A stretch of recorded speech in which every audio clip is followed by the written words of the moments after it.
a todos, que a graça do nosso Senhor e Salvador Jesus Cristo seja sobre as nossas vidas. Amém?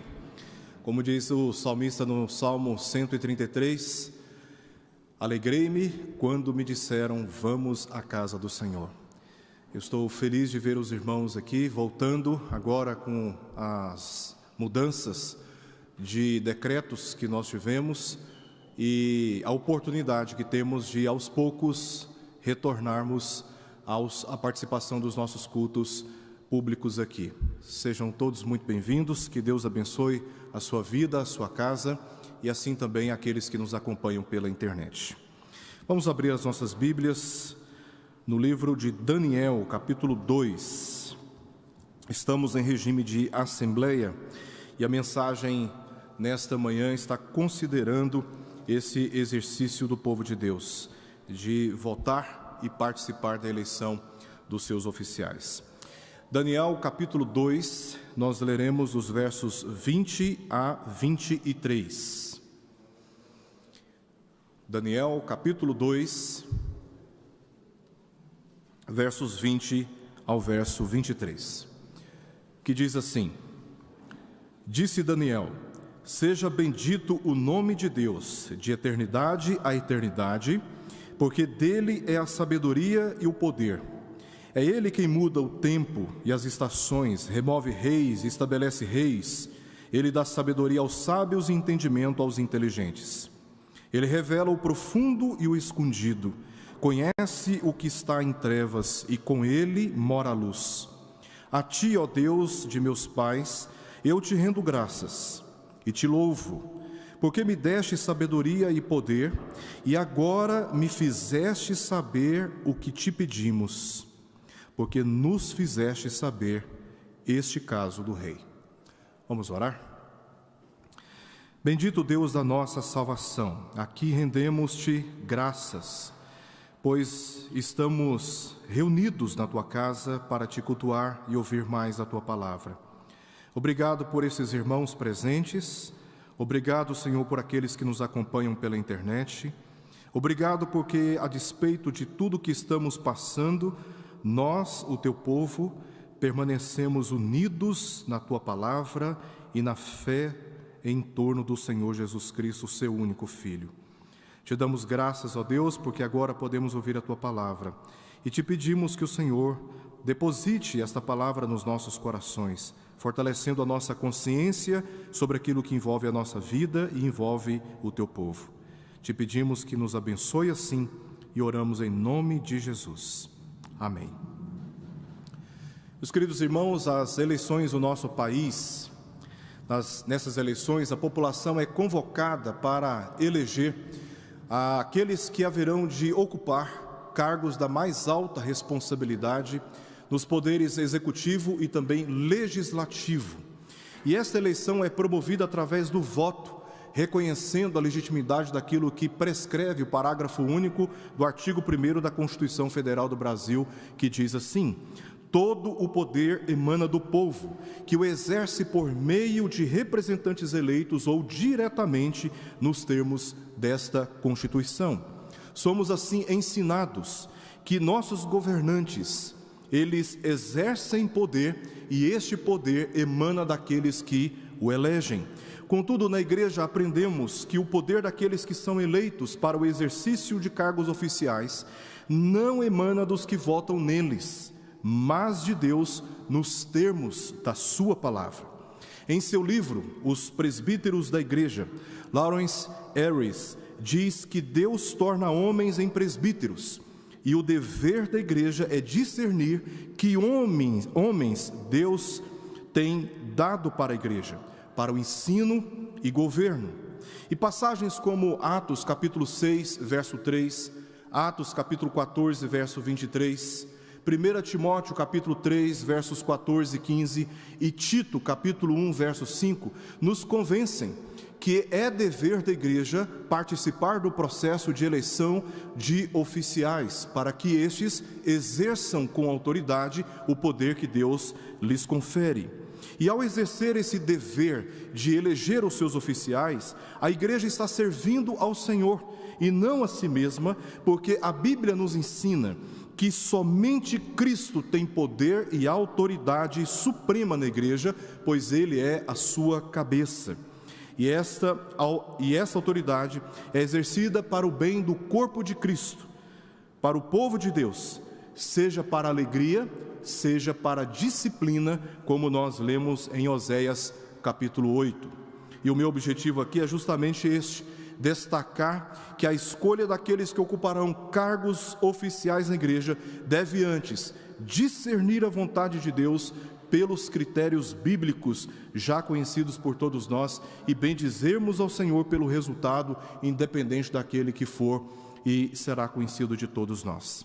Olhando para o nosso texto, capítulo 2 do livro de Daniel, no verso 1 diz que Nabucodonosor, o rei da Babilônia, ele teve um sonho.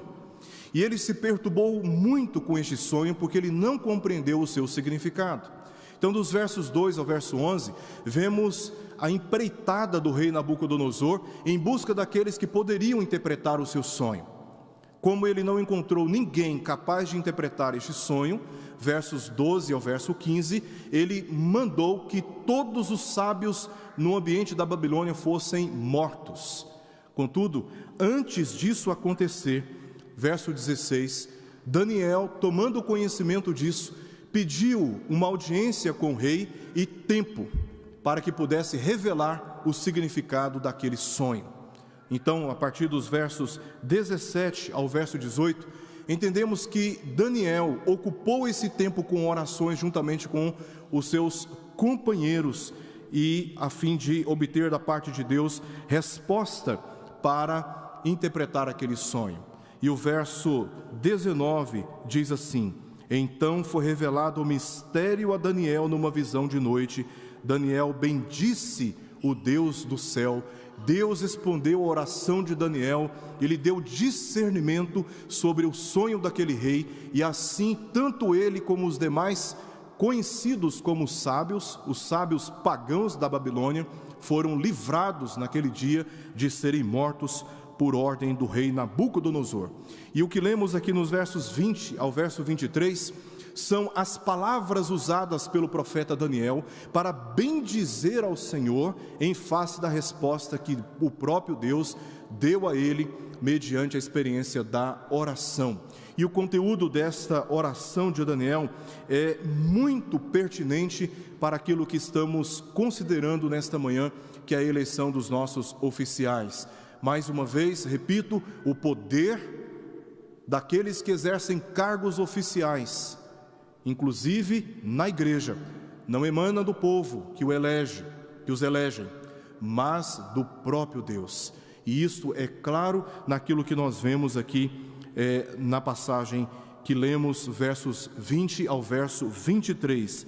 Nesses 4 versos, nós observamos 4 afirmações teológicas que Daniel apresenta na sua oração antes de se dirigir ao rei, a fim de lhe comunicar a interpretação que Deus havia dado. A primeira observação que nós temos aí no verso 20 é que Deus é a fonte de toda sabedoria e poder. Confira comigo, por gentileza, os versos 27 e verso 28. Olha o que diz lá embaixo: e os magos, os encantadores, os astrólogos na Babilônia se perturbaram com a sentença do rei de que seriam mortos, porque não foram capazes de discernir o que aquele sonho significava. Mas há um Deus no céu que sabe todas as coisas, que tem toda a sabedoria e, portanto, tem todo o poder para interagir na história humana, para interferir na história humana e revelar os mistérios que ocupam seus corações. Assim, em primeiro lugar, verso 20, Daniel exalta Deus como aquele que é a fonte de toda sabedoria e poder. Verso 21, ele vai dizer que Deus, em segundo lugar, governa sobre todos os eventos da história humana. E nós temos aqui 3 ilustrações sobre como Deus governa a história e os eventos humanos. Em primeiro lugar, Deus governa sobre o tempo. Diz o verso 21, é Ele quem muda o tempo e as estações. Deus tem autoridade sobre o tempo. Deus tem autoridade sobre as estações. Em segundo lugar, Deus governa sobre os reinos humanos. Na sequência do verso 21 diz: remove reis e estabelece reis. Se tem alguém com poder para remover reis e estabelecer reis, remover autoridades e estabelecer autoridades, esse alguém é o Deus Criador, o supremo Deus de todo o universo. Em terceiro lugar, Daniel diz que Deus, Ele governa também sobre todo o conhecimento, final do verso 21. Ele dá sabedoria aos sábios e entendimento aos inteligentes, de modo que os sábios e inteligentes só possuem esta capacidade e esta habilidade de responder questões difíceis, a respeito das quais nem todos são capazes, porque o próprio Deus é fonte de todo o conhecimento e de toda a inteligência. Nenhum homem na face da terra pode reivindicar para si mesmo a glória do conhecimento e da inteligência, sem o dever moral de reconhecer que Deus é aquele que possui todo o conhecimento e toda a inteligência, e Ele é a fonte de toda esta sabedoria, porque Deus governa sobre todos os eventos. Em primeiro lugar, verso 20, Deus governa, ou Deus é a fonte de toda sabedoria e poder. Em segundo lugar, verso 21, Deus governa sobre todos os eventos. Em terceiro lugar, Deus conhece todas as coisas, verso 22, que diz: Ele revela o profundo e o escondido, conhece o que está em trevas e com Ele mora a luz. Veja como Deus, Ele sabe todas as coisas, e porque Ele sabe todas as coisas, nada pode surpreendê-lo. Ele revela coisas profundas e misteriosas, ainda que sejamos capazes de esconder, e muito bem, segredos uns dos outros. Deus, Ele revela coisas profundas e misteriosas, porque Ele tem esse poder, e Ele tem essa autoridade de trazer à luz o que para os olhos e o entendimento humanos se encontra escondido. Ele conhece o que está oculto aos homens, e com Ele mora a luz, ou seja, Ele vê tudo o que se passa nas relações humanas e também nos pensamentos humanos. Nada pode ser omitido diante da face daquele que conhece todas as coisas. Em quarto e em último lugar, nesta oração, Daniel exalta a Deus, porque Deus ouve a oração daqueles que o buscam. Ele diz no verso 23, a Ti, ó Deus de meus pais, eu te rendo graças e te louvo, porque me deste sabedoria e poder, porque Deus é a fonte dessas virtudes. E agora me fizeste saber o que te pedimos, porque nos fizeste saber o caso do rei. Veja, meus irmãos, a resposta às nossas orações é também o motivo de bendizermos ao Senhor, porque somente Deus pode responder às nossas necessidades. Somente Deus pode responder às necessidades da tua vida. Somente Deus pode responder às necessidades desta igreja. E somente Deus pode responder às necessidades do nosso país. E Deus inclina os seus ouvidos para ouvir as orações daqueles que o buscam em verdade. Deus ouviu as orações de Daniel e dos seus companheiros. E a resposta a essa oração não é simplesmente porque Daniel era um homem temente, muito pelo contrário, mas porque Deus foi misericordioso.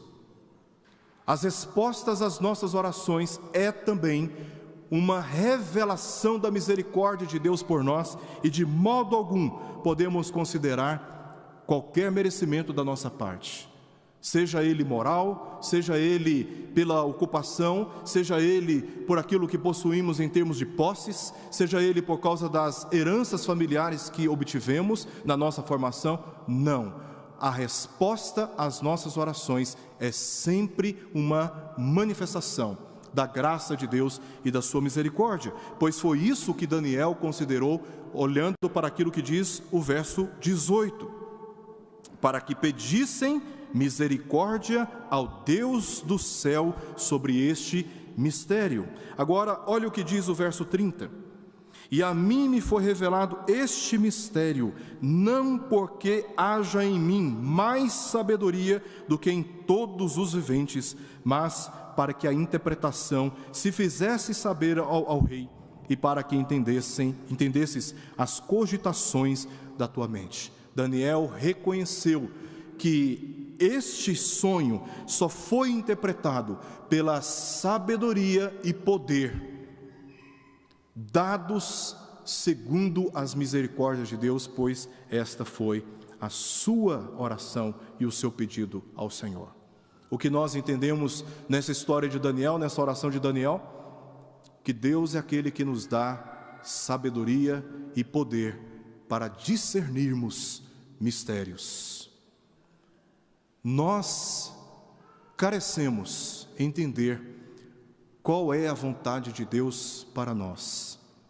Carecemos entender qual é aquele que Ele já escolheu para que exerça com autoridade o governo conferido por Ele mesmo na vida desta igreja. E nós oraremos agora e pediremos a Deus, o Deus dos céus, que nos conceda essa sabedoria e este poder, para exercermos com responsabilidade o nosso dever como igreja, de elegermos aqueles que Deus mesmo já escolheu para o oficialato da nossa igreja. Vamos orar?